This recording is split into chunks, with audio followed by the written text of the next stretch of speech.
have to admit it, I may be wrong about the Celtics. I picked them to win in 7 games, and while that's still a possibility, it's really hard for me to believe that they can beat the Golden State Warriors with many of the things that I've witnessed in the last 5 games. There's no denying that the Celtics are an excellent team and that they have a talented young core of players in Jason Tatum, Jaylen Brown, Marcus Smart, Robert Williams, Grant Williams, and they do have some veteran leadership in Al Horford, a player who is worthy of respect, and Derek White, who has had his moments in the postseason, but unfortunately has not been very consistent in this series against the Warriors. And I have to go back to something that I said in a video entitled 3 Things the Celtics Must Do in Order to Beat the Warriors, and that's the decision making. You cannot turn the ball over 20 times in the finals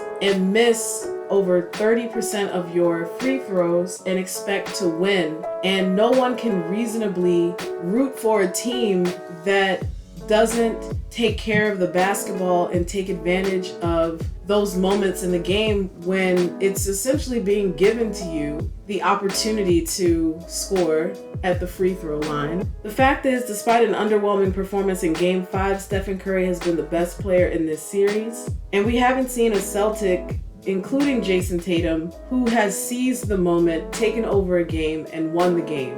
While we have certainly seen Stephen Curry put the Warriors on his back and have an inspirational game that inspires his teammates to really fight for this championship. What we saw in Game 5 was a group of players who witnessed Stephen Curry do what he did in Game 4, 43 points, 10 rebounds, and they played inspired basketball. Wiggins stepped up, Clay had his moments. This was Draymond Green's best game. Otto Porter contributed, Gary Payton contributed, and they forced the Boston Celtics to turn the ball over countless times in this game, and that is the reason why they won. Their defense. At one point, I was one of the people that said that I didn't believe that Jaylen Brown and Jason Tatum could win a championship together and that they should be split up, and I'm wrong about that. I'll be honest. Jason Tatum and Jaylen Brown play well together, and this is a good team, but the fact is that the experience,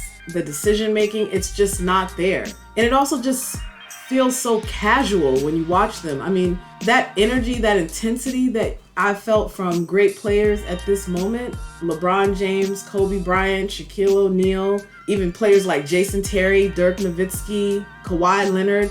And Kawhi Leonard is an excellent example because he's not the most demonstrative player, but once he got to the finals with Popovich, you could see like a level of intensity. And with the Boston Celtics, when I watched them play, I could see that they want to win and they want to do their best to win, but that feeling that you get of just that drive and desire to win and defeat your opponent, I just don't feel it from the Boston Celtics. It feels super casual in moments where it just shouldn't be super casual, especially when we get to the end game and you would expect people to turn it up a notch or players to turn it up a notch, and they just don't. It's strange. And when I say turn it up a notch, I'm talking about not just playing hard, but also playing smart, playing with mindfulness and just thinking about what you're doing, understanding that making mistakes has really significant consequences at this point in the game and at this point in the season, but you just don't see that. And maybe that comes with maturity.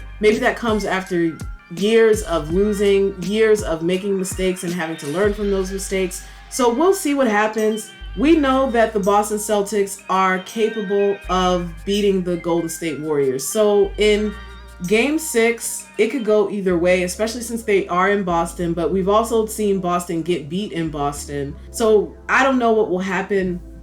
Like I said, I predicted that the Boston Celtics would win this series in 7 games. At this point, I will make this statement because I don't waffle. I stand on whatever I predict in the beginning. So I'm happy to be wrong if I'm wrong. But the one thing I will say is if they play the way that they've played in Q4 of these last 2 games, they're not going to win. And if they turn the ball over 20 times, they're not going to win. And if they miss more than 25% of their free throws, they are not going to win. And they shouldn't win. You don't deserve to win if you play like that. I don't care how much you score. I don't care how good you are. If you're not mindful enough to take care of the basketball in the final series, you do not deserve to win a championship. So that's all I have to say. I am very much looking forward to the game. It will be a good one because it's a deciding game. It's a win or go home situation for the Celtics. So we'll see what happens. They've been here before and they've risen to the occasion, but